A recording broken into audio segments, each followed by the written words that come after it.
closed till at least 4 p.m, but it opened until 7 p.m, and yes, lunch is 3 plates minimum. And Heather says, I didn't realise how much my boys enjoyed Monty Python until my 6-year-old son asked me as we walked home from school one day, why are suspenders? Took me a bit of work out that he had got that from the Lumberjacks song somehow.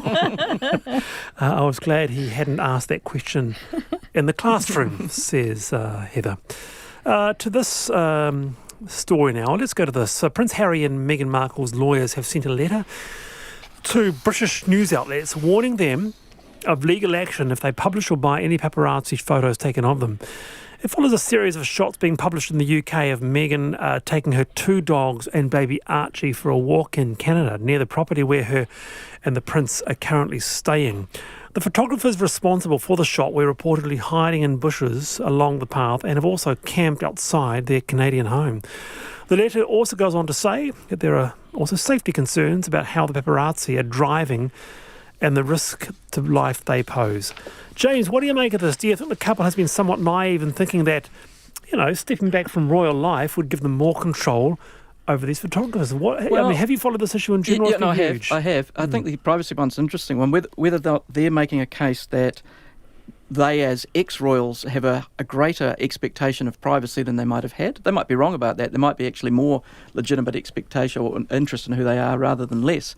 I like the comment from someone in Canada who looked at it from a different point of view, who said, if you're one of the paparazzi and you're planning to make a living on Vancouver Island, you're only going to have one type of photograph that you're going to be able to take. So maybe once the novelty of their situation is worn off in a few weeks' time, maybe that'll be something that does just drop off. You'd be following this perhaps as a media lawyer or with the media lawyer hat on as well. This is becoming very litigious, hasn't it, between Meghan and Harry and the papers and the press? Yeah, and the test is around that concept of the reasonable expectation of privacy. And Canadian law is described as being broadly similar to British law, but there's far more developments, obviously, in British law. Let me ask you, is it fair for someone to take a photograph of a famous person in a public street? Yes, it is. So, yep.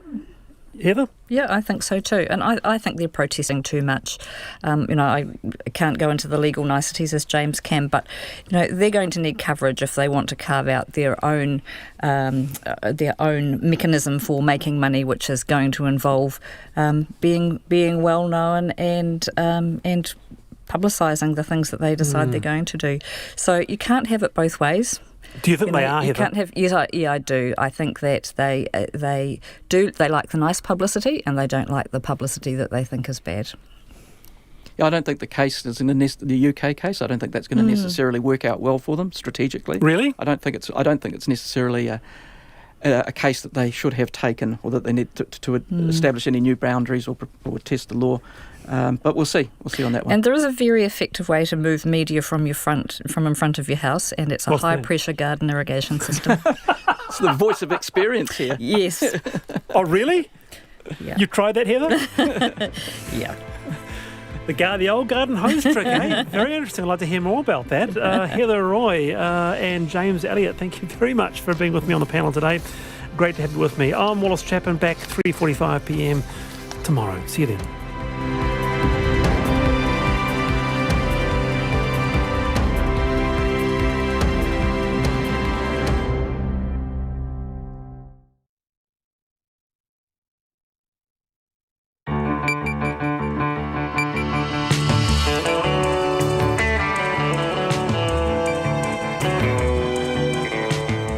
Whakarongo mai koe ki te reo irirangi o Aotearoa. This is Checkpoint on RNZ National. I'm Lisa Owen. E Hairiaki nei, lights out, lifts stopped and traffic ground to a halt as parts of Auckland CBD was hit with a wave of power cuts. So what caused it and where's Vector?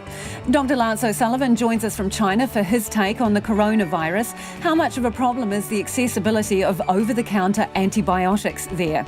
A rental shortage in the capital ramps up prices to record levels, cracking $600 a week for the first time ever. How to survive on a benefit of $191 a week. An Auckland father of 4 shares his story. And the Christchurch Buskers Festival could do with a few more coins in the hat to escape its financial woes. RNZ News at 5. Kia ora, ko Susana Lei a tawa tēnei. The government is alert but not alarmed about the deadly outbreak of coronavirus as its response so far comes under criticism. At least 17 people are dead and at least 571 infected in China, most in Wuhan. Here's our political editor Jane Patterson. Government agencies will come together tomorrow to discuss an escalated response that will be required if an international public health emergency is declared. An incident management team has been set up and the official pandemic response triggered. Cabinet will give approval next week for the coronavirus to become a notifiable disease. The National Party says New Zealanders remain vulnerable due to government inaction and want increased border screening. From Parliament, Jane Patterson. The Social Development Minister won't commit to increasing benefit levels in the face of skyrocketing demand for hardship grants to help people pay for food and housing. More than 500,000 hardship assistance payments were made in the 3 months to December. It's an increase of almost 200,000 on the same quarter in 2018. Beneficiary advocates say the solution is to increase benefits, but Carmel Cipolloni can't say if that's in the pipeline. Income adequacy is an area that we've discussed over and over again and is something that we take seriously as a government. And so I can't commit to any one initiative, but as I said, it is a consideration. Carmel Cipolloni, the Social Development Minister. Vector Energy is investigating why part of central Auckland was hit by intermittent power cuts for about 2 hours this afternoon. Traffic lights were out. Some businesses had to temporarily close, including the Britomart transport hub. A construction worker, Suraj Dunana, was on the 27th floor of a building site in Custom Street when the power went out. So we had to walk down to the stairs, 27th floor, and came down here, no traffic light, nothing working, everything was off. Yeah. And even the McDonald's not working, we're hungry, you know. Auckland construction worker Suraj Dunana. The Labour Party is voluntarily signing up to Facebook's new transparency tool aimed at stopping anonymous fake news style advertising. The tool allows voters to see who is behind paid advertising online, how much they are spending and who they are targeting. These rules are compulsory in the US, UK, Canada and the EU, but not in New Zealand. Labour leader Jacinda Ardern announced the move today at her caucus retreat in Martinborough. This is part of our plan to make sure that New Zealand has an election that isn't like some of the elections that we might have seen overseas. It's in keeping with the expectation of New Zealanders. It's positive, that's robust, that's factual. Jacinda Ardern is also promising Labour's major election policy costings will be independently verified. A tenants advocacy group is calling for stricter rent controls to protect tenants as rents skyrocket. TradeMe's latest rental price index shows that in December, the median weekly rent in Wellington reached $600 for the first time. An organiser with Renters United, Robert Whittaker, says some relief is in sight with planned law changes, including limiting rent increases to once a year. But he says tenants need more protection. We would be in favour of connecting rent increases to inflation. I mean, the reality is that these rents aren't going up because the houses are becoming better quality or anything like that. It's completely connected to the demand and landlords taking advantage of that to put their rents up. Robert Whittaker says the State House Building Program needs to massively accelerate. The airport in the Australian capital, Canberra, has been closed because of a bushfire burning nearby. The authorities have issued an emergency warning for residents in the area, advising them to seek shelter. Temperatures in southeast Australia are forecast to hit 41 degrees Celsius this afternoon. And Australian authorities have lost contact with an air tanker fighting fires in alpine areas of New South Wales. The state's Rural Fire Service says it is investigating reports of a serious incident involving the plane. It's 5:04.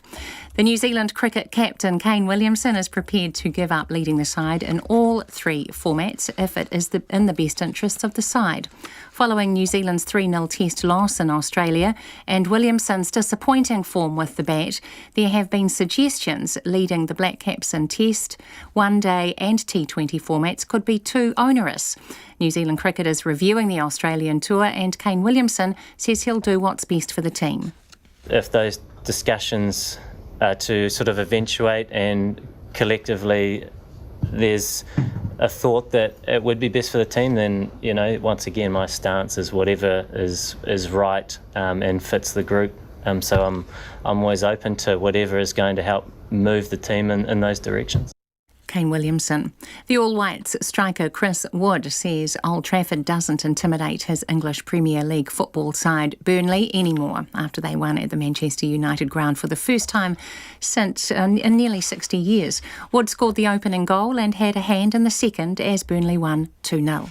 Last couple of years we've come here, been up 2-0 both times and thrown away. Today we've come here with the same mentality of working hard, getting in front and then holding what we got and fighting hard, and that's what we did.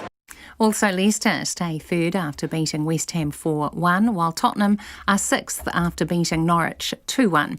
And the New York Giants quarterback and two-time Super Bowl winner Eli Manning is retiring after 16 NFL seasons.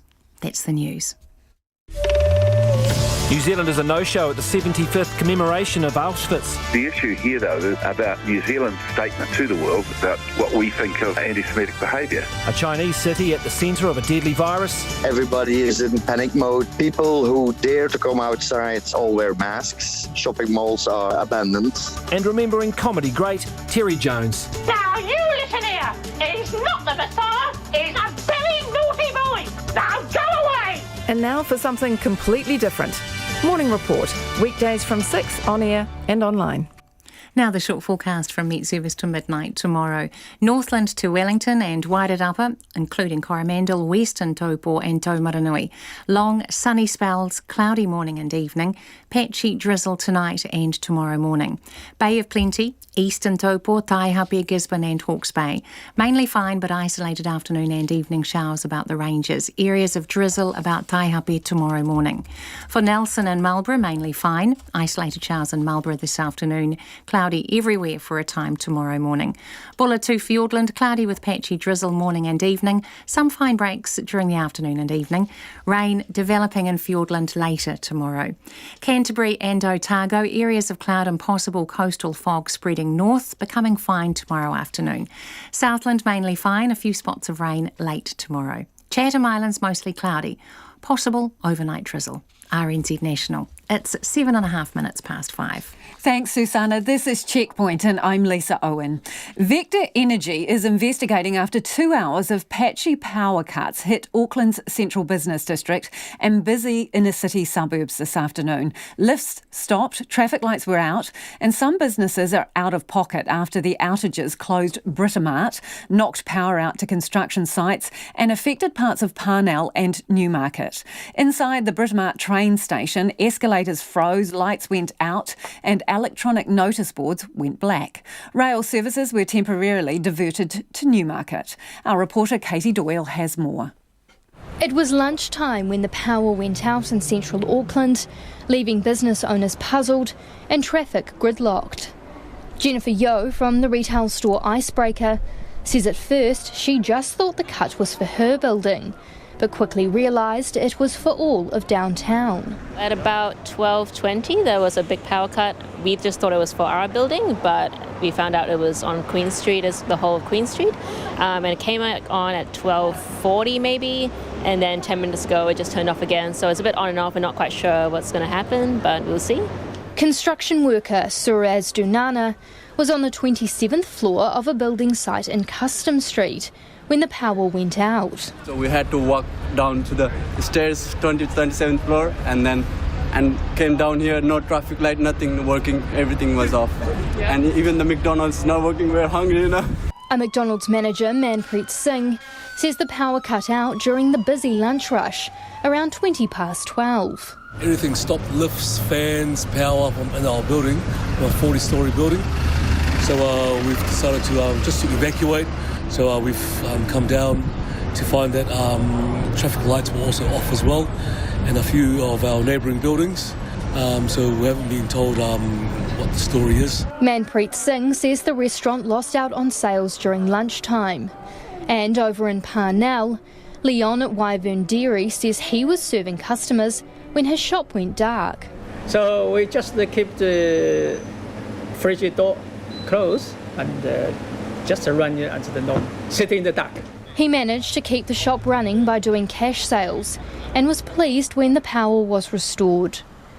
2 doors over, Shah at Kebab King says the power cut didn't stop food getting to his customers.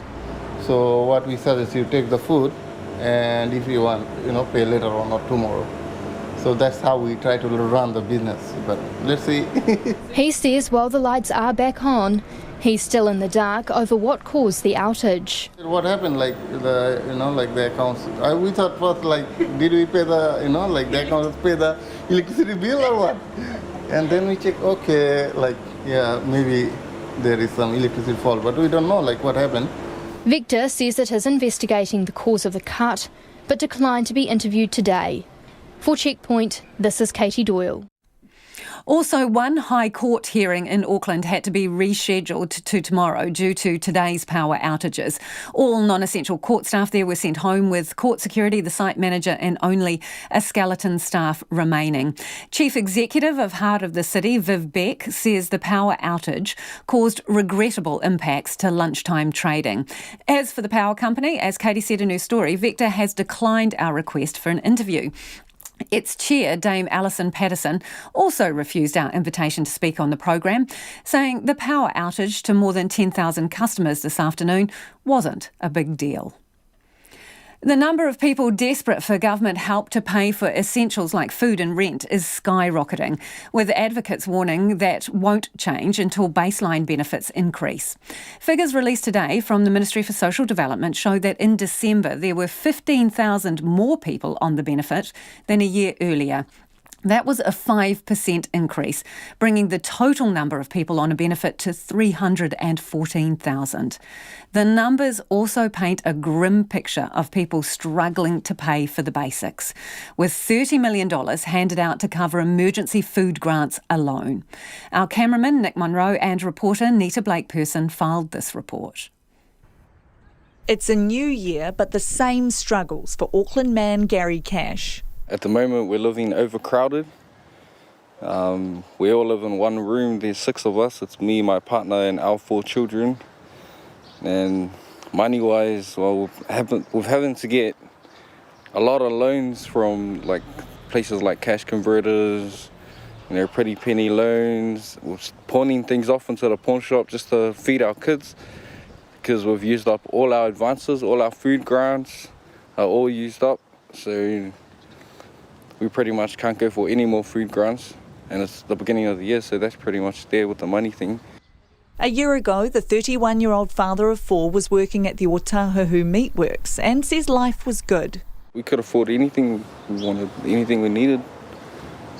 But now it's every cent counts. About 8 months ago, he got an abscess and is now on a lengthy waiting list for surgery. He can't work while he waits and has been stressed and struggling while on the job seekers benefit. We're pretty much starving 3 days a week. Me and my partner will starve for 3 days a week. One day we won't eat. We'll just have a little bit and make sure the kids get fed because there's just not enough food. Getting to a point where it's almost breaking up our family, which I don't want. Gary says at $191 a week, his benefit doesn't come close to cutting it, and he's not alone. Latest government figures show requests for financial hardship assistance are skyrocketing. In the 3 months to December, the Ministry for Social Development handed out $165 million worth of grants, an increase of $56 million on the year before. Money for food and emergency accommodation made up a large portion. $30 million went towards food grants, and motel stay costs more than doubled to $48 million. Gary's not surprised by the numbers, but says they don't show the whole picture. No, numbers are nothing. Numbers are just seeing how many people are going through it. They're not actually seeing each and every individual person that's going through it, what they're actually going through. It leads to a lot of things, from suicide to domestic violence to starving children, poverty, all these kind of things. It's just messing everyone's lives up. The struggles aren't limited to Auckland. Nelson Budget Service Manager Rosalie Grant says benefit rates are driving more and more people into hardship. Benefit rates are enough to cover your accommodation, some transport costs, your electricity, and that's kind of it. There might be a little bit left over for food. If you have a car, well, good luck. And if you've got children, that's even harder. She says hardship assistance funds will continue to climb unless benefit rates increase. The increase was recommended in the government's Welfare Advisory Group's report last year, and Susan St John of the Child Poverty Action Group says today's figures only confirm the desperate need. Surely the evidence is such that the increased demand for these highly complicated, difficult things to apply for, that extra demand indicates that core benefits are simply not high enough. But Social Development Minister Carmel Sepuloni is giving no indication a change is on the horizon. Oh, look, I want to make sure that anyone that has access with the welfare system, that they are treated with dignity. Income adequacy is an area that we've discussed over and over again, and is something that we take seriously as a government. And so I can't commit to any one initiative, but as I said, it is a consideration. She says the government is focusing their efforts elsewhere. Our focus is on making sure that anyone that is eligible for support will get that. And as I said, we've already introduced the Families Package measures. We had this year's budget where we saw other measures introduced that will have an impact on income adequacy, and so we'll continue on that path. Gary Cash says that's disappointing. After last election, he believed things might be different for those struggling. That was the first time I ever voted. And I was like, I might as well vote. I voted Labour, and then when I heard all their promises, I was thinking, it should get better, and then nothing really changed. But Gary remains hopeful for 2020. He's on a mission to get well, find a job and spend time with his family. But he's well aware he's not alone in his struggle. A lot of people need help out here, like people like us. For Checkpoint, Cornita Blakeperson, TNA. It's 17 minutes after 5 and you're with Checkpoint on RNZ National. We're always keen to hear from us, so let us know what you think of that. Are benefits adequate in this country? Does anything more need to be done, and what should that be? Let us know your thoughts. You can text us on 2101, tweet us at Checkpoint RNZ, or email checkpoint@rnz.co.nz. Also interested to hear from you if you're caught up in the power cuts today. Let us know what effect that had on you or your business. To China now, New Zealand doctor Lance O'Sullivan fears the spread of hysteria over the deadly coronavirus, saying the answer to outbreaks like this one is better vaccination programs. At least 17 people are dead and more than 500 infected in China alone as the virus spreads from Wuhan to other provinces and countries. New Zealanders visiting relatives in China are now trapped in Wuhan with the city in lockdown. Public transport in the Chinese megacity has been suspended. And the World Health Organization is expected to make an announcement tomorrow after whether it will declare an international health emergency. Now that's after deciding it needed more time to assess the situation. Dr. O'Sullivan is in China. I'm in Shenzhen, the city of Shenzhen, which is in the province of Guangdong, which is about 30 minutes from Hong Kong. I'm 1,000 kilometres from Wuhan, where the epicentre, I guess, of the coronavirus outbreak is. What I've been seeing is, it's not uncommon to see people here in China, it's my second time here, wearing masks, but probably half, if not two-thirds of the population are wearing masks. But what was quite stark was, going into the shops yesterday and people lining up, purchasing all these new masks that have just been delivered. So it's a big deal over here. Do you feel safe as such? Are you wearing a mask?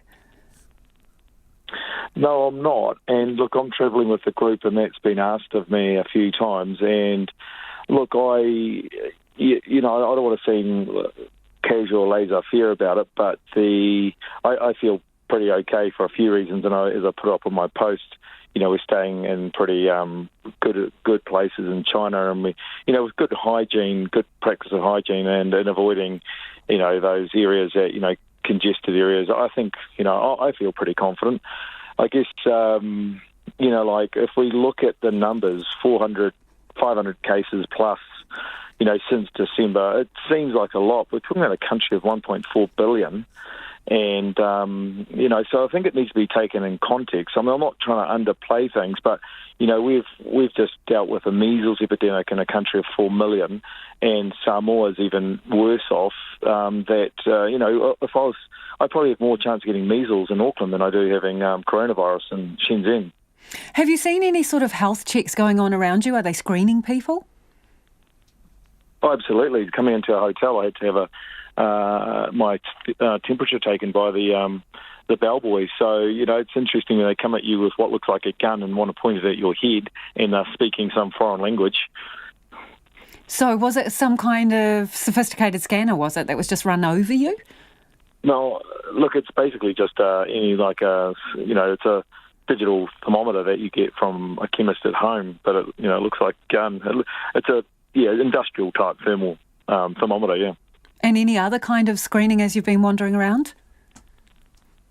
Well, look, it's really interesting. I just put up a post about some, CCTVs that have got artificial intelligence in them that, that China's awash with CCTV and facial recognition is massive over here. But they've got cameras that can detect people in a crowd of 1,000 who might have a temperature over 37.5 or 37.8. So, I'm sometimes I'm being screened without even knowing it, and that's like in the railway station. And then I'm getting screened by a bellboy in the hotel. So, I think there needs to be some context put to this. I mean, it's an issue because of the potential speed and spread. I mean, the things that are driving the spread, like any viral infection, is a highly connected world where we've got people who can be in China and 24 hours later be in New York. And then, this population here, overpopulated, probably, cities and stuff. But, what I've been pointing out in my social media posts is, viral pandemics like this could be hugely avoided with optimal vaccination strategies. And, if we had a vaccine that was sort of ready to go but just needed to be customised for a coronavirus like this and could be done, within a few weeks to a month, we could be not so worried globally about these pandemics and we could respond quickly. The vaccination suggestion is a year away, and, it's a real shame that we're not sort of a bit more forward-thinking. I suppose that would be the ideal situation, but at this point in time, they don't even know what animal it's coming from.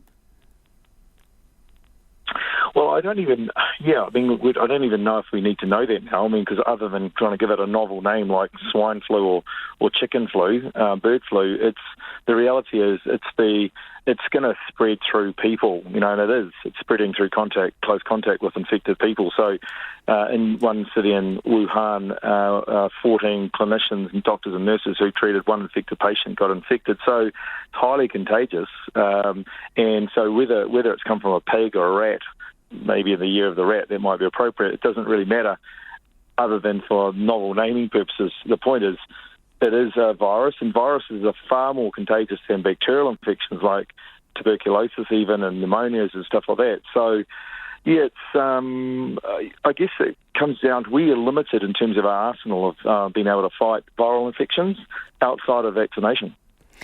Are you seeing people kind of self-medicating or trying to buy things over the counter?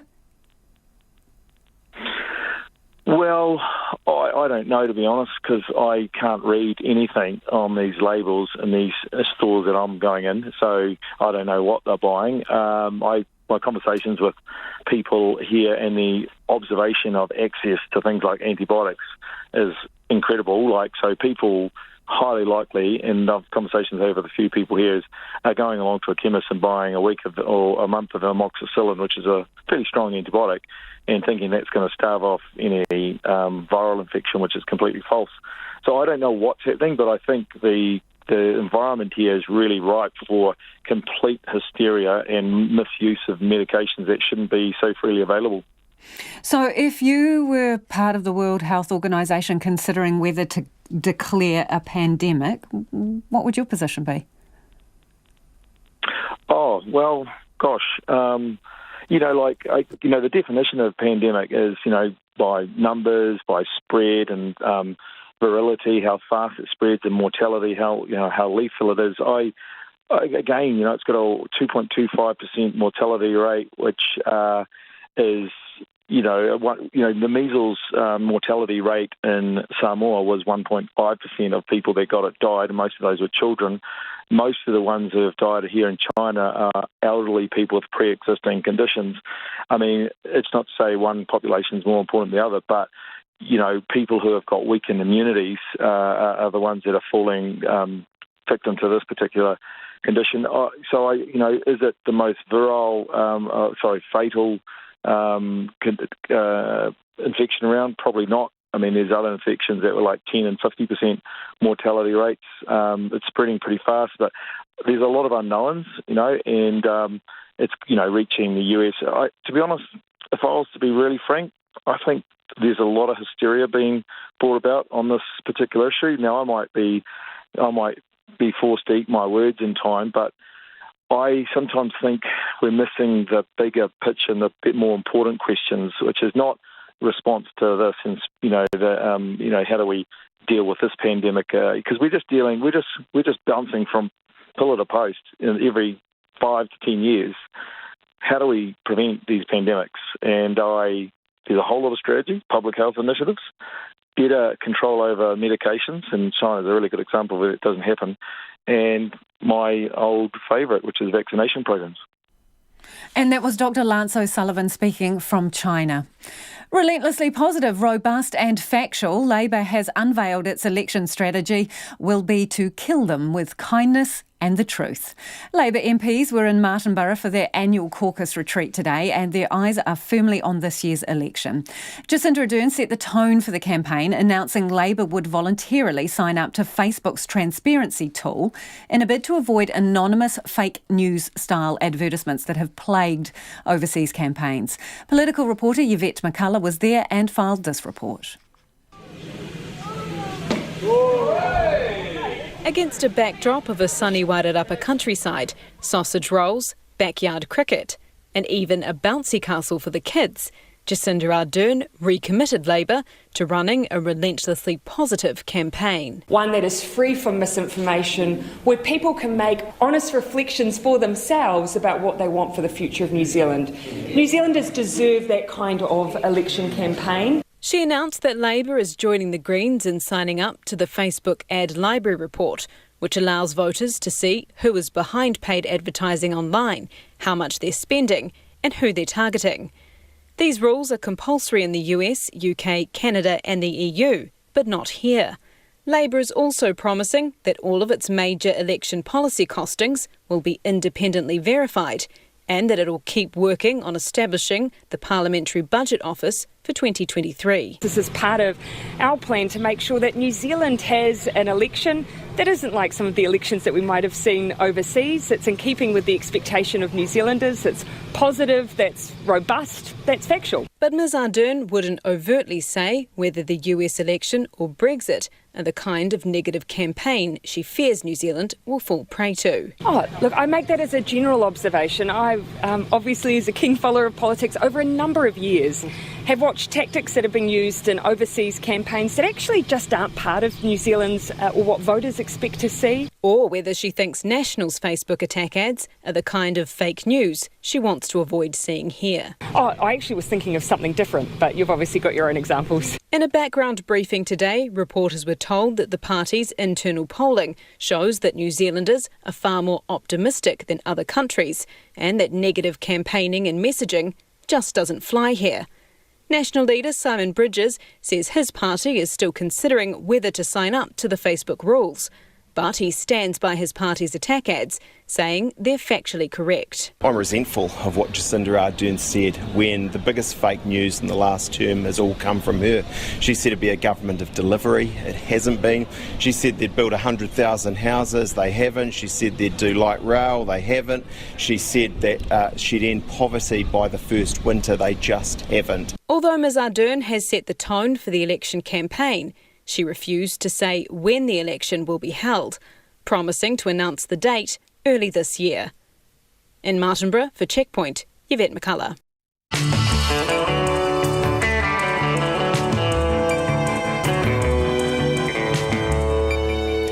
Coming up on Checkpoint on RNZ National, 95 people apply for one two-bedroom house in Wellington as the city's rental crisis deepens and the median price cracks $600 a week. More on New Zealand's response to the coronavirus, and we're in Christchurch as the Bread and Butter Circus Festival kicks off tonight. We'd love your feedback on anything you've heard on the program this evening. Let us know what's on your mind. You can do that via text 2101, tweet us at Checkpoint RNZ, or email checkpoint@rnz.co.nz. Time for the headlines now with Susanna. The government says it is alert but not alarmed about the deadly outbreak of coronavirus in China. At least 17 people are dead as the virus spreads from Wuhan to other provinces and countries. The National Party says the government should start screening people at the border. Government agencies will meet tomorrow to discuss their response to the outbreak. And a New Zealand GP, Lance O'Sullivan, who is in the city of Shenzhen in southern China, says he fears the spread of hysteria over the Wuhan virus. He told Checkpoint the 500 cases so far has to be considered against China's population of 1.4 billion. Dr. O'Sullivan says he has more chance of getting measles in Auckland than of getting coronavirus in Shenzhen. Beneficiary advocates say increases are needed amid skyrocketing demand for hardship grants. The Ministry of Social Development made more than 500,000 hardship assistance payments in the 3 months to December, an increase of almost 200,000 on the period in the previous year. The Social Development Minister, Carmel Sepuloni, says the government takes the problem of income inadequacy very seriously, but she can't commit to increases. The airport in the Australian capital, Canberra, has been closed because of a bushfire. The authorities have issued an emergency warning for residents in the area, advising them to seek shelter. And in neighbouring New South Wales, the Rural Fire Service says it has lost contact with an air tanker and is investigating reports of a serious incident. The police have arrested half a dozen people over the past 2 days as they seek to ease tensions between gangs in Gisborne and Hawke's Bay. They include 2 men in Ruatoria and Gisborne who are charged with the commission of a crime involving a firearm and for threatening acts. The police say an order for police in the region to be armed remains in place. The police in Dunedin are responding to a report of someone in distress in the water off Second Beach in St Clair. Officers are at the scene. Those are the latest news headlines from RNZ National. Our next news and weather update is at 6. Thanks, Susanna, and thank you if you're just joining us. This is Checkpoint and I'm Lisa Owen. Well, let's go to business now with Nona Peltier. Hi, Nona. Tourist number of people visiting New Zealand. We've reached peak tourist, have we? What are the numbers? Yeah, so we had a bit of a decrease in November over the November month the year earlier, 3.5% down. And so we had fewer visitors, and we also saw the annual growth rate slow to 1.1%. So still up on the year before, but only growth of 1.1%. And that's the slowest growth since 2012, which indicates that the numbers are beginning to slow. Now, interestingly, also in November, we had a big increase in the number of New Zealand residents traveling. That was because of the Rugby World Cup. And so there were about 11,000 more arrivals than usual, or from the previous period, and about half of them were people coming back from Japan. So a large number of Japanese people traveling because of the Rugby World Cup. No indications of why we're levelling off? Well, I think it's we've been seeing this trend for a while. Just, I guess, there was a lot of unrest, I guess, because of global trade in China. And so a lot of our visitors come from China, and we've seen a drop-off there. And, of course, now with the coronavirus, we can probably see that there's an additional risk there. We talked yesterday about the SARS virus in the 2002-2003 period. At the peak of that outbreak, the number of inbound travelers from Asia to New Zealand dropped by a third. I mean, it did rebound. But yeah, certainly there's a lot of reasons why people might put off travel. And of course, with what was going on in China with the trade, that would have caused people to maybe take a second look at their wallet, deciding whether they can afford a trip. Yeah. Mm-hmm. Okay, so many consumers are struggling with debt after a Christmas budget blowout. What do we know about how they're managing? So interestingly, there's this company that's just recently started surveying consumers before and after Christmas about how are they doing? So what did they intend to spend and what did they spend?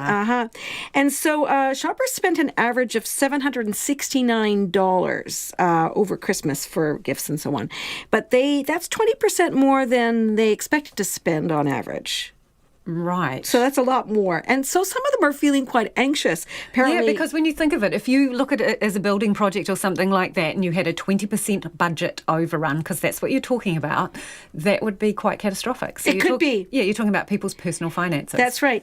And so about 1 in 4 people are feeling a bit anxious about the debt that they racked up, because, I mean, that's just an average number, right? Yeah. Okay, and interestingly, though, how are they paying for it?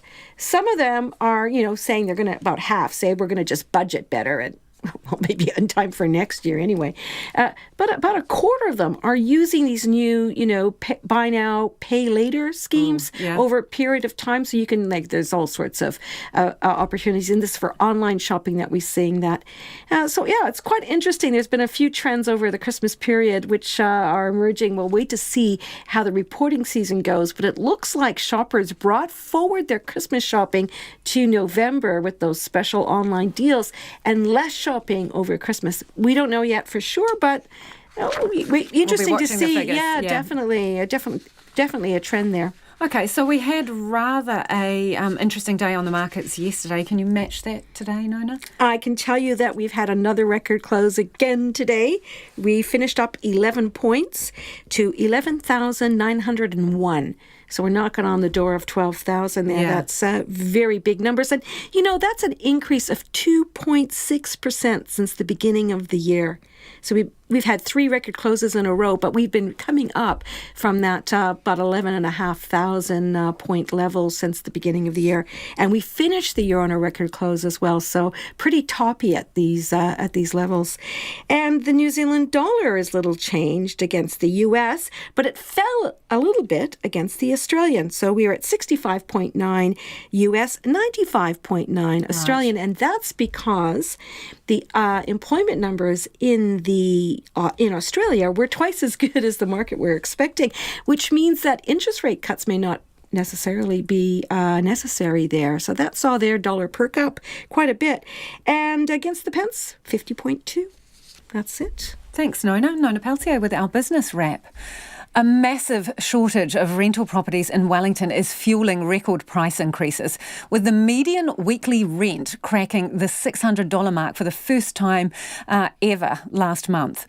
A tenants advocacy group says high housing costs around the country show an urgent need for rent controls. Ruth Hill reports. Second-year Victoria University student Zaid Parsett and 4 mates have been looking for a flat since November with no luck. Coming from halls of residence last year, they can't supply references from previous landlords, which is a distinct disadvantage. Someone with 2 years of planning experience is going to look better on paper as well, which just makes it even more difficult for newcomers in the game to try and even get a place to live. With just over a month until lectures start, he and his friends are feeling increasingly nervous. It's kind of gotten to the point in the market where it's like, well, we just need a place to live, and everyone starts popping up. Like one of my mates is paying what, $280? And it's actually ridiculous.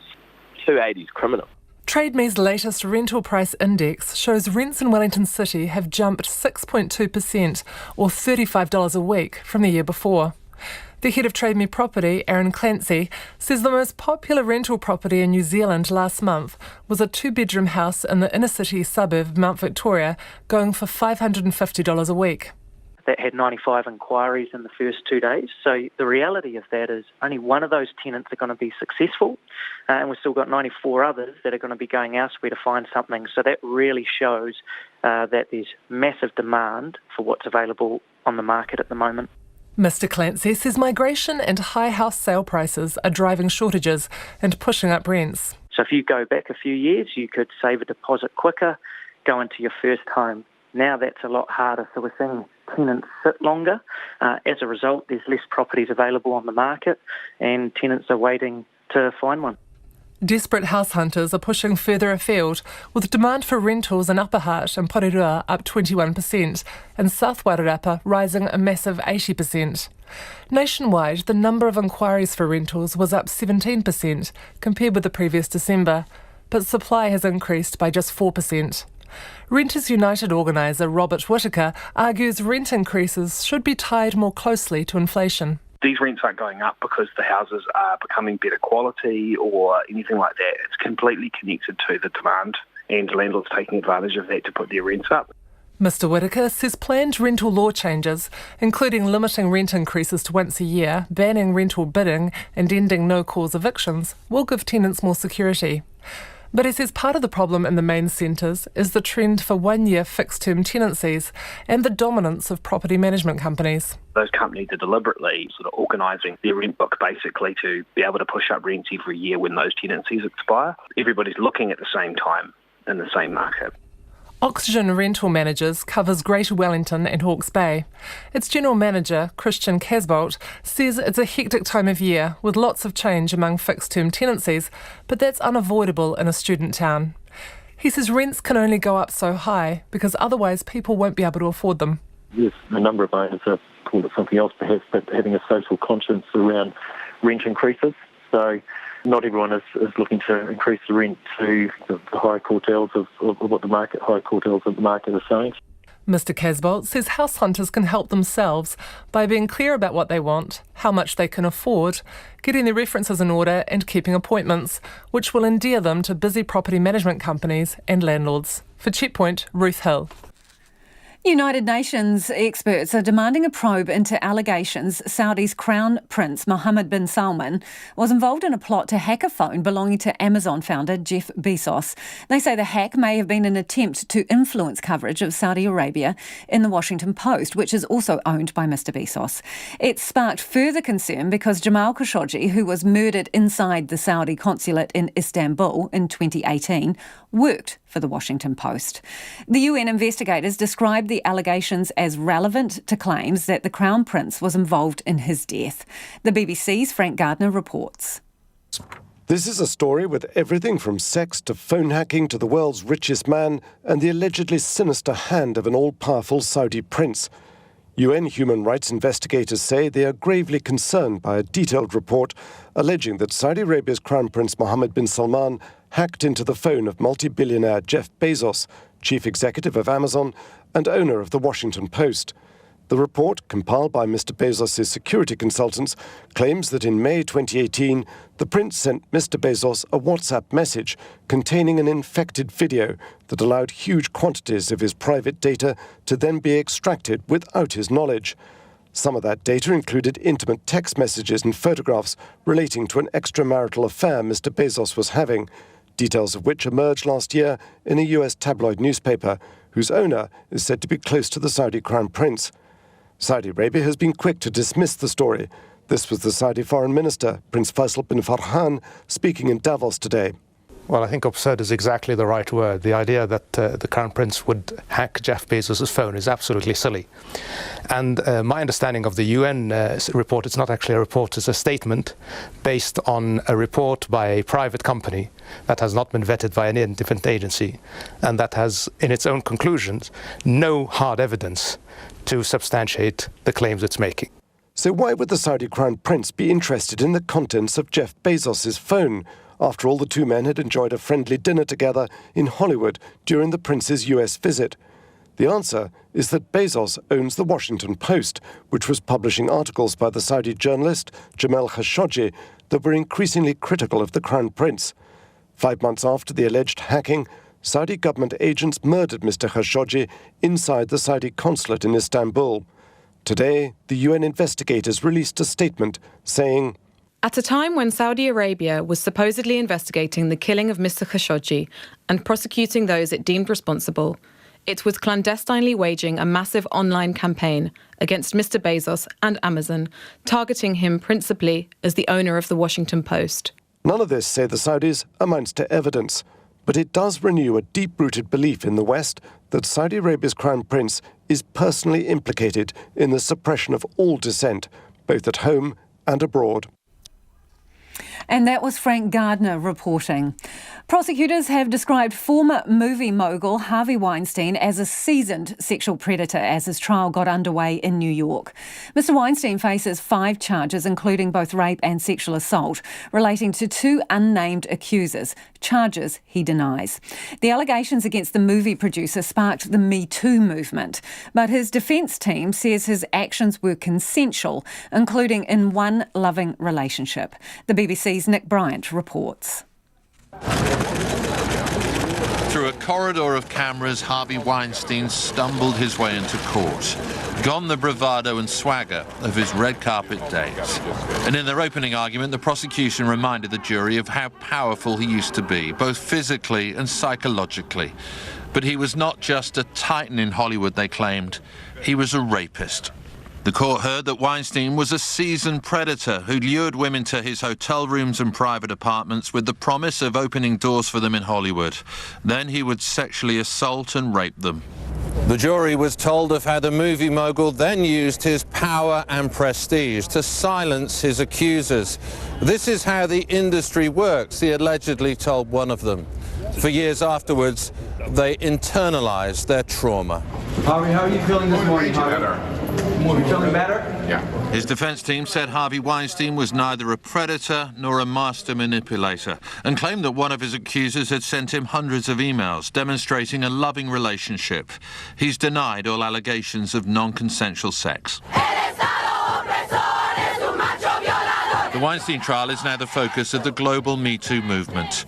During jury selection, these protesters chanted an anti-rape anthem inspired by survivors in South America. This is being seen as a test case on gender, power and consent. The BBC's Nick Bryant reporting. It is about 5:45. You're with Checkpoint on RNZ National. I'm Lisa Owen. We're keen for your feedback on anything you've heard on the show this evening. Text us on 2101, tweet us at Checkpoint RNZ or email checkpoint@rnz.co.nz. Bombarded by ads on your Facebook feed? Ever wondered why you, who sent them your way and how much they cost? Well, this election year, the Labour Party's signing on to Facebook's advertising transparency rules, which means if it's one of its ads, you'll be able to answer some of those questions with a few clicks of a mouse. The rules are compulsory in the US, UK, Canada and the EU, but not in New Zealand. The Prime Minister made the announcement today while recommitting to what she calls a relentlessly positive campaign that will, above all, be factual. The Labour Party's campaign chair and Minister, Meghan Woods, explains why Labour is signing on. It's really important to Jacinda that we are delivering for New Zealanders the kind of campaign that they deserve. People need to know when they hear from their politicians, when they see content on Facebook, that it's true. And they need to know where it's coming from. This is what New Zealanders expect of their elections, and it's our commitment to New Zealanders that we will adhere to those rules. So in practical terms, what will the rules mean? What will the obligations be on you? So there's 2 separate processes. One is the authorisation. So that means that anybody who is doing paid advertising of Facebook content for Labour or Labour MPs has to be registered with Facebook. And the purpose of this is around being sure of the country the person that's doing the advertising is. So you need to provide your passport or your birth certificate or some documentation. So it's about having that security that it is actually coming from the place where it says it's going to be coming from. The other aspect of it is actually around the transparency, which is when you see an ad that Labour has paid for, not just content that it hasn't paid for, but if it's paid content, you'll see a range, so we're talking about less than $100 or $1 to $500, a range of how much we've spent boosting that particular ad, who it's been targeted to, and that's in terms of demographics and geography. So you'll see that if it's been targeted to women aged between 18 and 26 who are in Canterbury, you'll be able to see that that's where it was targeted to. Okay, so you identified truth as being one of the main things that you want to achieve here. What in these rules guarantees that what I'm looking at in your ad is truthful? Because none of those rules apply to the factual content. No, they don't apply to the factual content. This is one tool that is being deployed in various parts of the world around having, so voters can have some confidence that the ad is coming from where it says it's coming from, that there's an authorised person who is posting it. So that is one critical step. And the second is you know that if you're seeing it because it's paid, you know why you're seeing it. In terms of the factual content, it is no guarantee against that. But what it does do is provide those other levels of transparency. And actually the UK, where this tool is compulsory to be used, that actually was identified that 88% of the ads the Conservatives ran in the last election contained some untrue statements. So it is no panacea, it's no silver bullet in terms of guaranteeing these things, but we're in a modern environment in terms of campaigns. It's changed, and we have to be deploying a range of tools, and this is an important one. Okay, because the press release from Labor says it's a measure to help avoid fake news, but you're saying there it in no way polices fake news. No. What I'm saying is that it's one tool that can be part of it. One, you're knowing who's posted it. I think that's a really important thing, and the person is authorised. That these are steps that are being taken to ensure that people can have a bit more certainty. It's not a cure-all, and we're not pretending it is. But what this is we're signing up and we're saying, look, we're committed to running a truthful campaign. We're going to voluntarily sign up to these tools that are there, because this is what New Zealanders expect of their politicians and what they expect of their elections. But it also falls back on us and our values to actually be engaging in a campaign that is robust, it's a contest of ideas, but that it is truthful. Do you think voters, or what evidence do you have that voters care about this data that's now going to be available to them? Oh, look, we're seeing it in a range of countries across the world where it is being deployed. I think people are increasingly getting their news information via social media channels rather than traditional media outlets. But we also know that there is a growing anxiety with a number of people about what they are being served up on these social media feeds and questioning whether or not they can trust it. So actually being able to know why you're seeing something on Facebook, are you seeing it because a whole lot of your friends have liked it and it's just appearing naturally on your feed through what we call organic reach, or are you seeing it because a political party has paid to target that content at you? You'll be able to see that through that demographic data. So the Greens are already using this tool. You can search their ads online. Do you challenge all other political parties, including National and New Zealand First, to sign up for this? Look, we've made a decision about what Labor is doing. This is about the kind of campaign that we're going to run. It is absolutely over to other political parties, the choices they make about their campaigns. We know the standards that we want to adhere to. We know the kind of campaign that we want to run, and we think voters will make decisions based on that, but it is not for me to comment on what other political parties should be doing with their campaigns.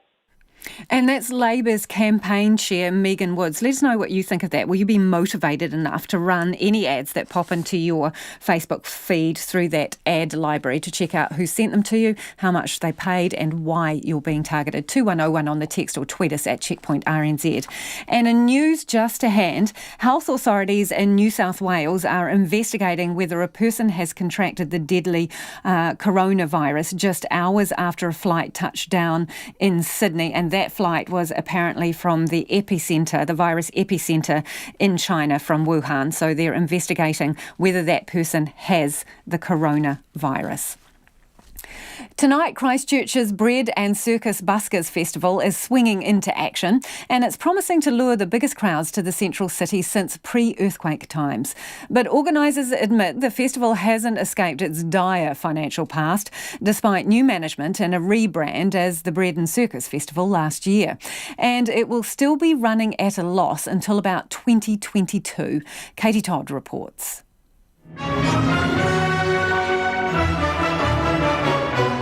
The Grand Spiegel tent is parked up in central Christchurch, and it's all go for the 3-week showbiz extravaganza.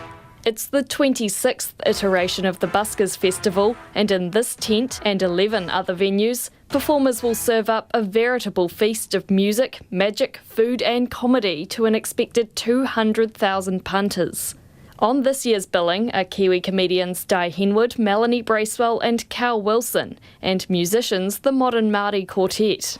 There's an international team of cabaret performers, Blanc de Blanc, a Guinness World Record holding magician who calls himself the Lord of the Bubbles, and UK comedic duo Flo and Joan. She was Linda the bilingual, low-brow, lemon-loving, loose-lipped, lollygagging, long-haired, legless lady in the woods. The festival's organisers hope to cash in on a 48% increase in Cashel Mall foot traffic in the central city over the past year, and a 10% increase in central city spending, while also doing their bit to bolster Christchurch's vibrancy. Scott Maidment is the director who took over last year and upsized the festival from 10 days to 3 weeks. And he's thrilled with how this year's event is shaping up. People are lining up at the box office to buy tickets, and it's an exciting atmosphere. But organisers also faced the task of freeing the festival from its deep financial woes.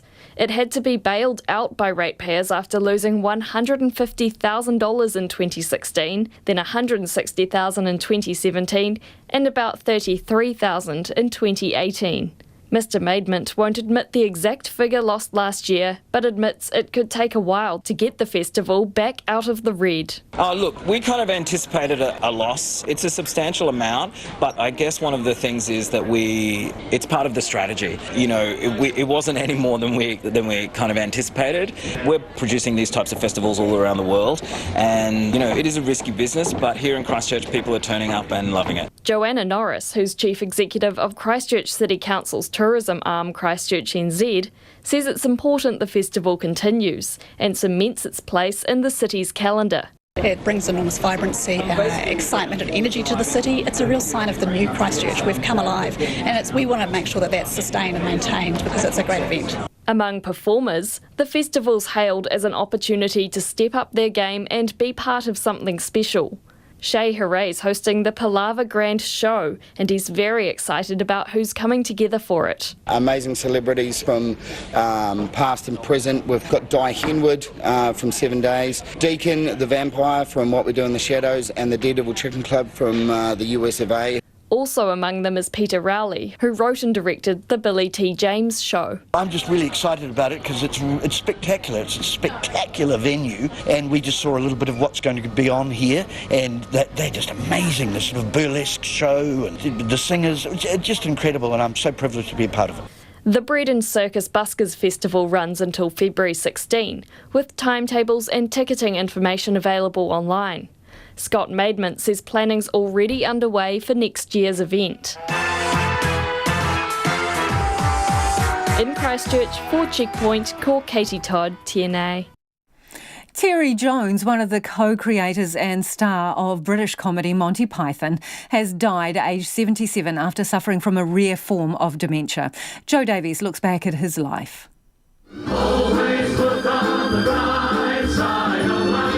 It's an iconic Monty Python song. Now one of British comedy's biggest hits has lost one of its biggest stars, Terry Jones. He was 77 and had been suffering from dementia. Born in Wales in 1942, he was also a film director, historian and poet. But he was best known for his work on Monty Python. He co-directed the team's first film, Monty Python and the Holy Grail, and directed the subsequent Life of Brian and The Meaning of Life. Fellow Python Michael Palin, who met Jones at Oxford University, said he was kind, generous, supportive and passionate about living life to the full. The pair wrote comedy sketches in the 1960s, before they teamed up with Eric Idle, John Cleese, Graham Chapman and US filmmaker Terry Gilliam to create Monty Python's Flying Circus. They were still performing together on stage only 6 years ago. John Cleese said, "It feels strange that a man of so many talents and such endless enthusiasm should have faded so gently away." And that was Joe Davies with that report. A lot of you are getting in touch about a story from earlier in the program, which is about the increase in the number of people on benefits, 5% increase, 15,000 more people on the benefit compared to the same time a year earlier. Kevin says incomes for all working class Kiwis are inadequate, whether they are in employment or not, yet we bang on about wage gaps between well-paid men and well-paid women. Time to get real and deal with the main issue, continuing rubbish incomes for the average working Kiwi, whether male or female. I don't care if well-paid women feel that they're getting the same as a well-paid man. Get over yourselves and look at the true poverty that is becoming New Zealand's shame. Someone else says benefits definitely are not enough, nor wages for that matter. A solo adult on a benefit can't afford to live alone. Back to flatting at 56? I don't think so. After rent and power, I'm left with $60 a week to live off for food, petrol, etc. It's impossible. Someone else, though, has got in touch about the person we interviewed in that piece, Gary, who says if Gary had 2 kids instead of 4, this would be easier. Too many people have too many kids and expect everyone else to pay for them. Just my opinion, says Steve. And then someone else says, well, there's a lot more feedback. Let's get to it after 6. RNZ News at 6, ngā mihi nui ko Susana Leia tawa tēnei. Government agencies will meet tomorrow to discuss an escalated response to the deadly coronavirus outbreak if an international public health emergency is declared. National has been critical of the government response, saying its inaction is putting New Zealanders at risk. The Health Minister David Clark says a precautionary approach is being taken, but agencies will be ready to move. I've also asked the Director General of Health to prepare to strengthen border activities in line with any recommendations that come out of the WHO meeting tomorrow. David Clark says the ministry set up an incident management team and the official pandemic response has been triggered. A New Zealand GP, Lance O'Sullivan, is in Shenzhen in southern China, about 1,000 kilometres from Wuhan, and says he fears the spread of hysteria over the new virus. Dr O'Sullivan says 2/3 of people in Shenzhen are wearing face masks and his temperature is being checked when he walks into his hotel. But he told Checkpoint the 500 cases so far have to be considered against China's population of 1.4 billion.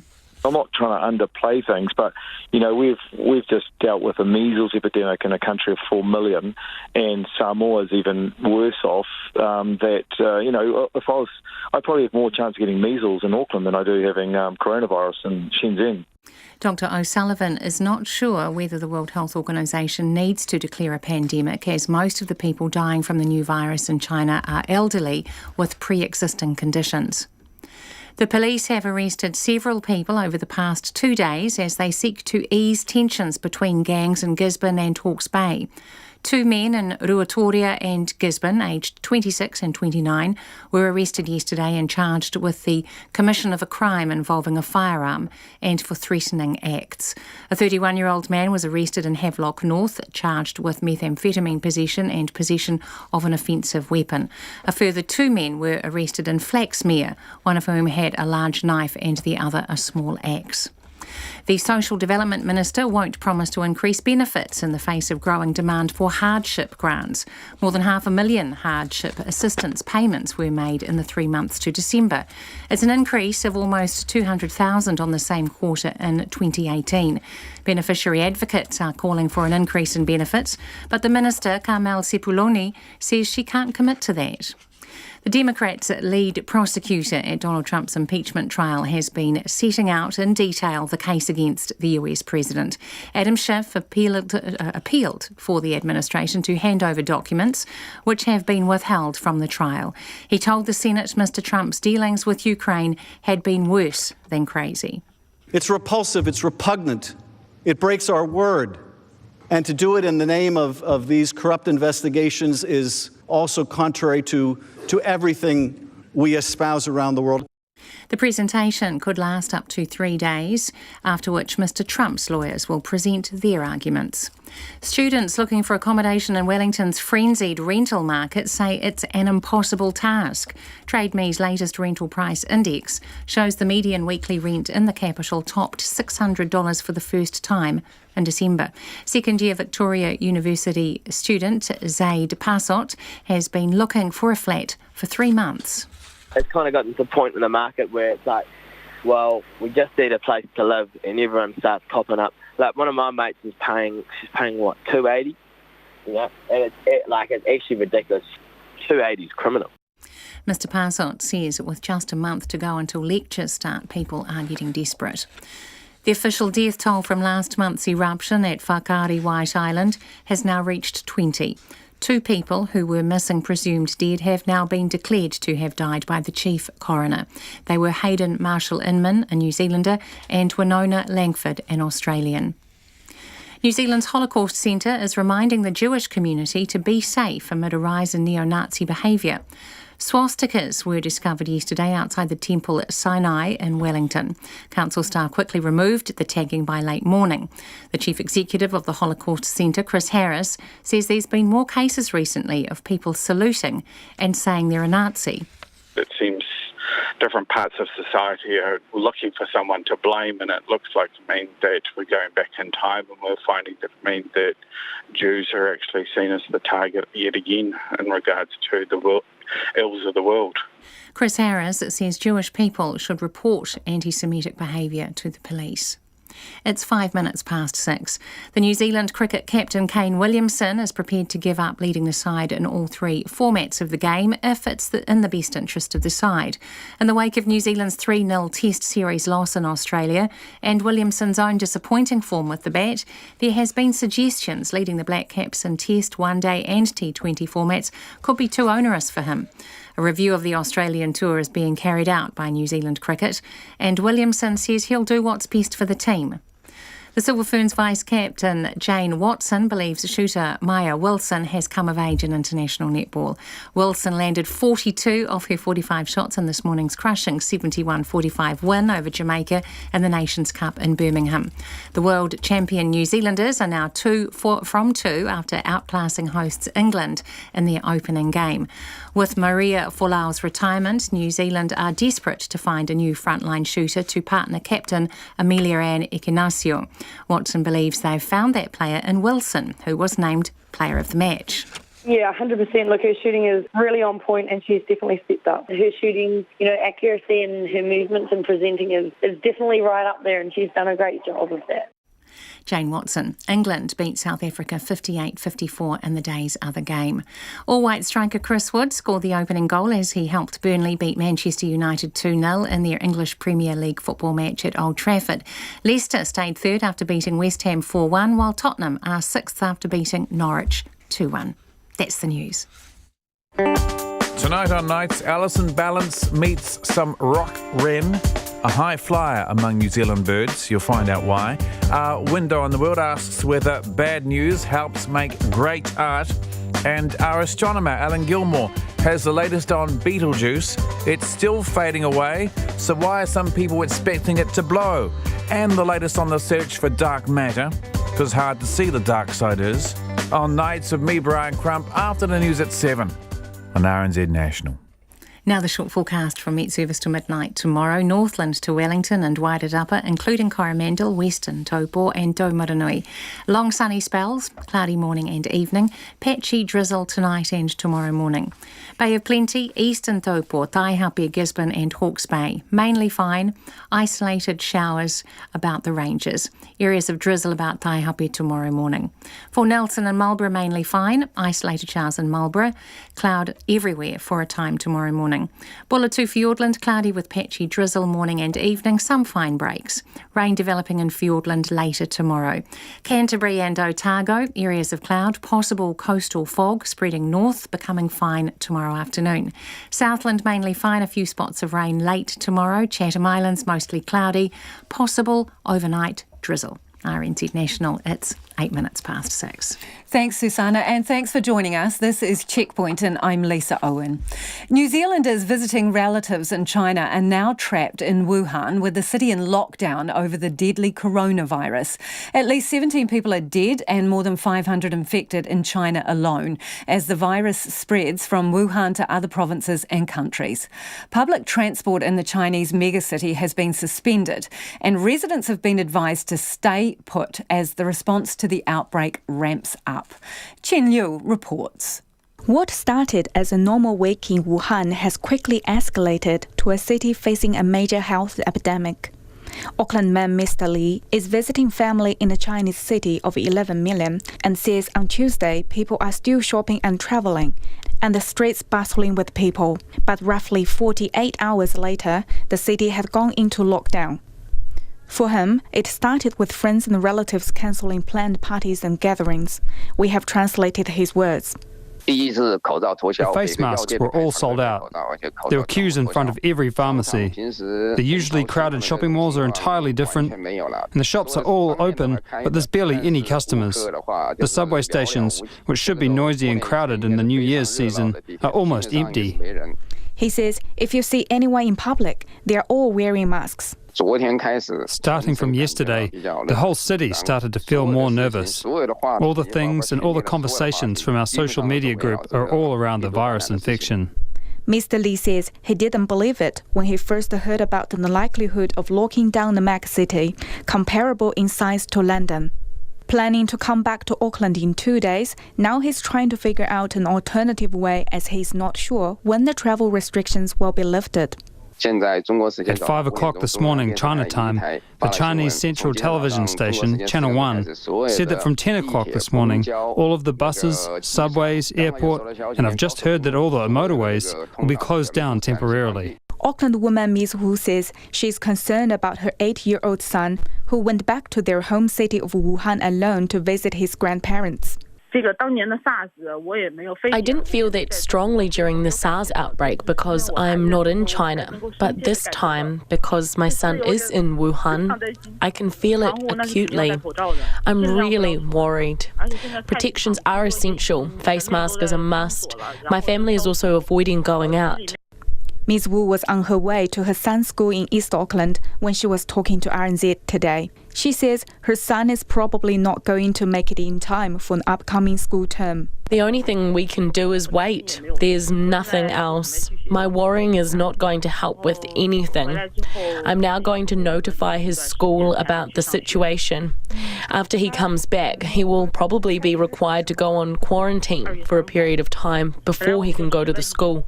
The National Party's health spokesperson Michael Woodhouse says there are a lot of Chinese travellers in transit around the world.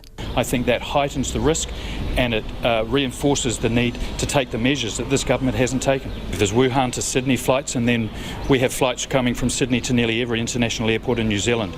The reality is people from Wuhan will be planning to travel to New Zealand right now, and we should be screening them. At least 17 people are dead and more than 500 infected in China as the virus spreads from Wuhan to other provinces and countries. Health Minister David Clark says the official pandemic response has been triggered and government agencies will meet tomorrow to discuss their response. For Checkpoint, this is Chen Liu. Alert but not alarmed. That's how the Health Minister is describing New Zealand's response to the coronavirus outbreak in China. David Clark fronted to media this afternoon to outline how the ministry is grappling with the potential threat of the respiratory illness spreading here. The World Health Organization is expected to make an announcement tomorrow on whether it will declare an international health emergency. After it decided today, more time was needed to assess the situation. Our political reporter Charlie Drever has the details.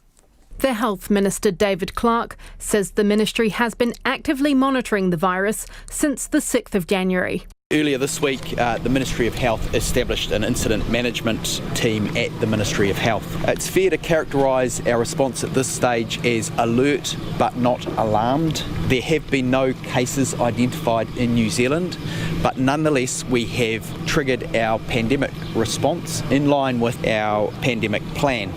David Clark says information is being distributed at the border in Chinese, English and simplified Chinese, with advice for those experiencing flu-like symptoms. A paper has been drafted for the next cabinet meeting on Tuesday to make the coronavirus formally identified as a notifiable disease. Some countries, particularly those with direct flights from Wuhan, are using thermal screening as part of their border control measures to help detect those with a fever.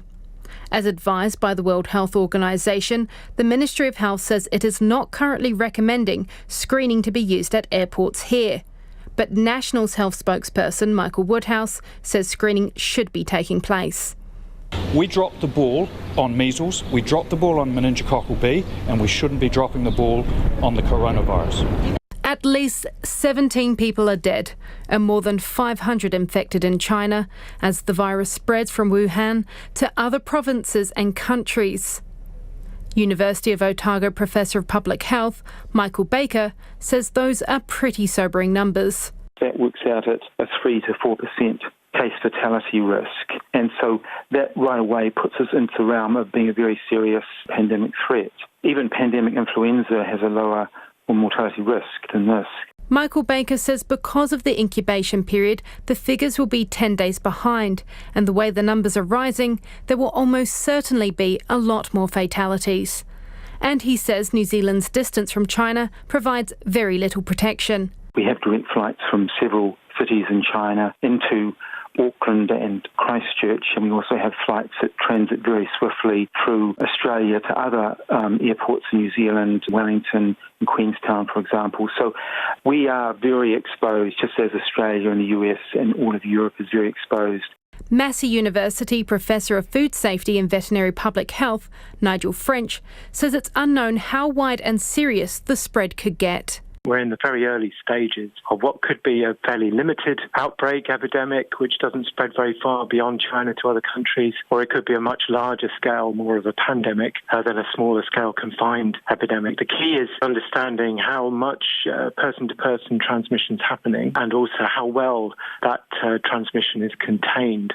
The Ministry of Health will be receiving advice from a technical advisory group tomorrow, who will peer review what the ministry is doing. An interagency pandemic group will also meet to discuss how further action could be triggered if needed.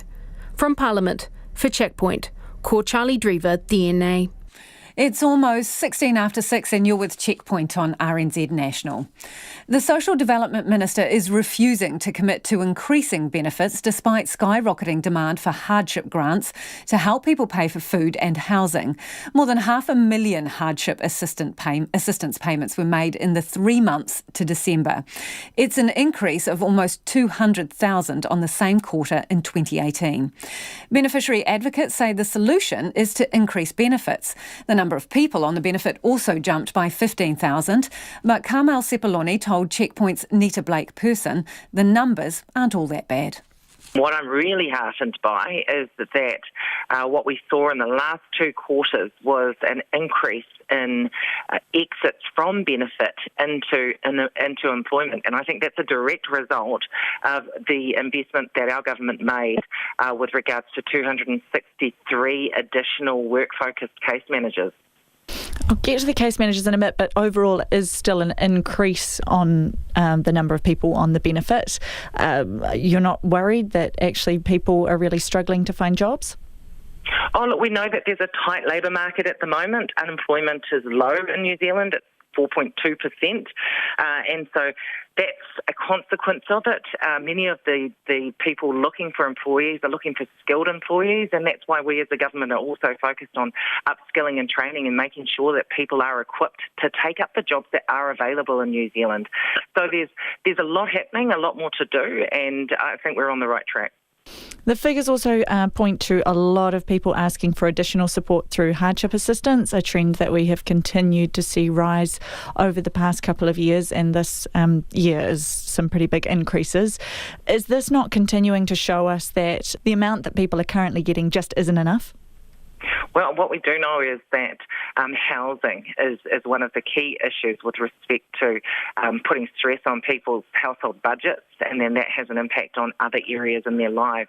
When we came into government, we were very clear that we would make sure that we gave people access to whatever they were eligible for in terms of support, and we committed to doing that, and we continue to do that now.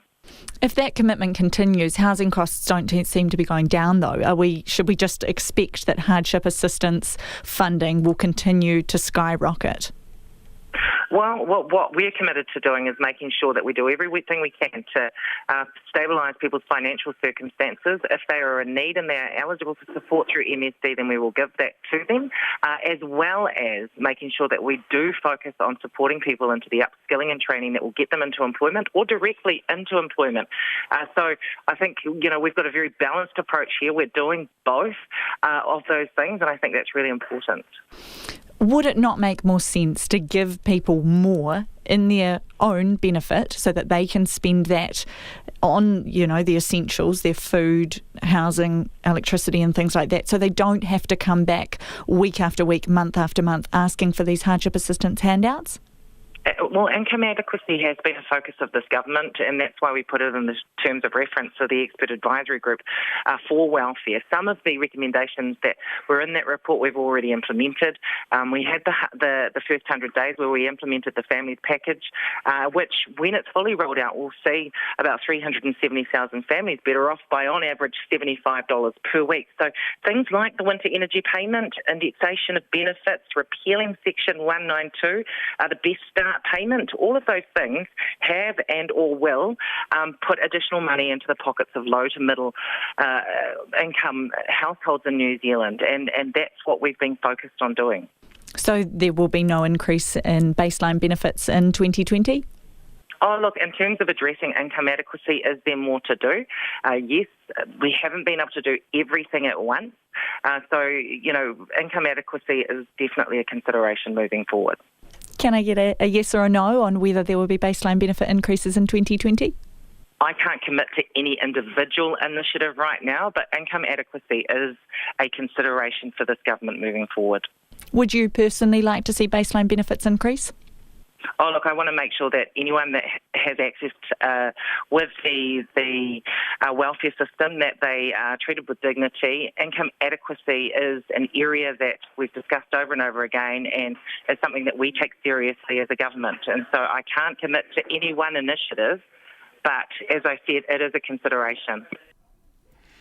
And that was the Minister Carmel Sepuloni speaking to Nita Blake-Person. And Nita's story is generating a lot of feedback this evening. Thanks for getting in touch. Mike says, I have worked in social work for more than 50 years and we have levels of poverty unseen over that time. If we are to make a real dent in poverty rates and improve lives, be transformative, then benefit increases are a must.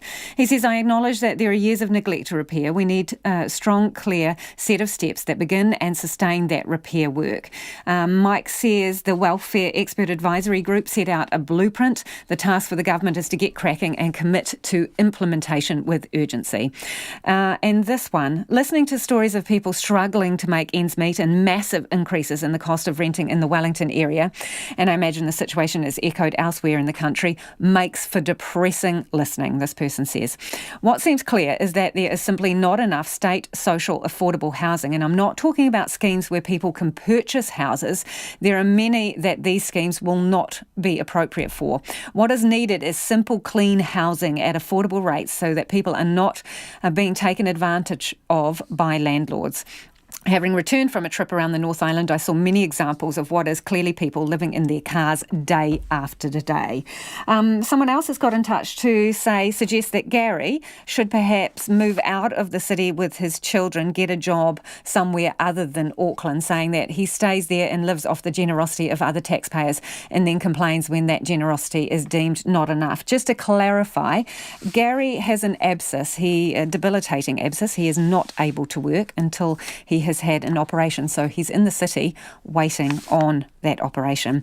Someone else, Alan, has got in touch to say, I can't afford to raise children, so I'm not having any. And as harsh as it sounds, why in this day and age, with tenuous job security, did your RNZ guest, Gary, breed as many as 4 children?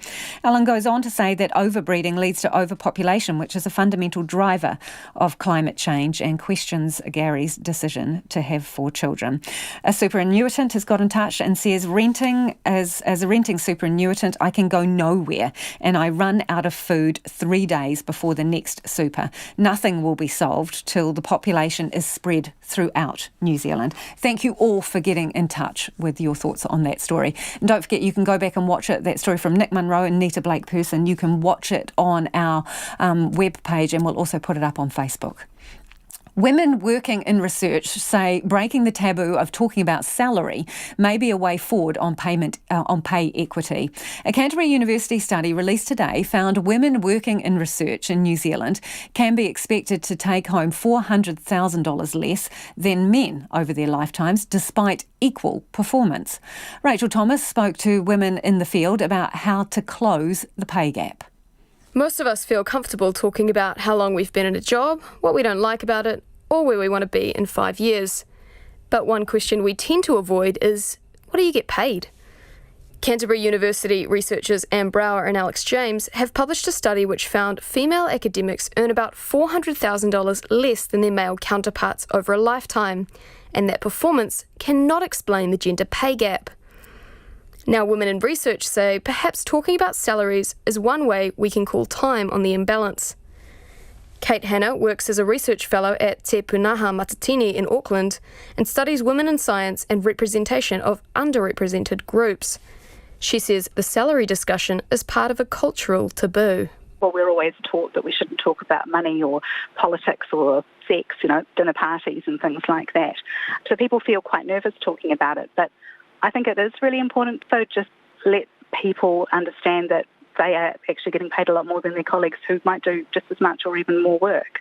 It could cause a little bit of an upset, but I think it would be a good thing to do. Auckland University's Susie Wiles says when she arrived in the country from England, she was shunted a few rungs down the academic ladder to a research fellow's salary, despite having lectured for years. Now, as an associate professor, she admits she's paid well, but believes openness would encourage fairness. Being cross about not getting a pay rise makes me ashamed because I'm paid really well. But it's not about need, it's about fairness. To hear that could end up being $400,000 over the course of your career. I mean, gosh, that's paying off a mortgage, that's, it's just like, wow. Jess Berenson-Shaw co-founded a think tank called The Workshop. Part of the reason for that was so she could do things on her own terms. She thinks there's some power in talking about numbers, but if we want to affect the system at a high level, the onus needs to be on companies to drive change. If you're not really transparent that you actually want to do something about the inherent kind of bias hidden in those criteria, then you can just end up in the same situation without changing anything. And we've seen that change has been incrementally slow. Study author Anne Brower says current hiring practices mean the gender gap will never be closed in most academic fields. But as Kate Hanna says, maybe we all have the power to make a little change. For Checkpoint, this is Rachel Thomas. New Zealand's Jewish community is being warned to be vigilant because of a rise in anti-Semitic behaviour. Yesterday, swastikas were discovered outside the Temple Sinai in Wellington, and a Māori carving near Piha Beach was destroyed by the Nazi symbol last week. Jonathan Mitchell reports.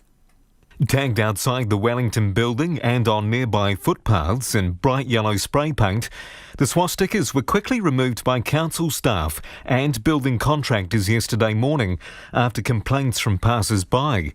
The board chair of the Wellington Jewish Progressive Congregation, Matthew Smith, says his members are disgusted and worried after the incident. It's left our congregants feeling quite vulnerable. We were targeted very specifically. That is our place of worship. It is where we go on Saturday mornings for our services, and it's left our congregants feeling vulnerable. He says they'll continue with Saturday's service and will have security out front as usual. Another Jewish community spokesperson, Dave Moskowitz, says there's a growing pattern of religious violence around the world. It started with 15 March, violence against Muslims here, and then we had Pittsburgh and Poway, California.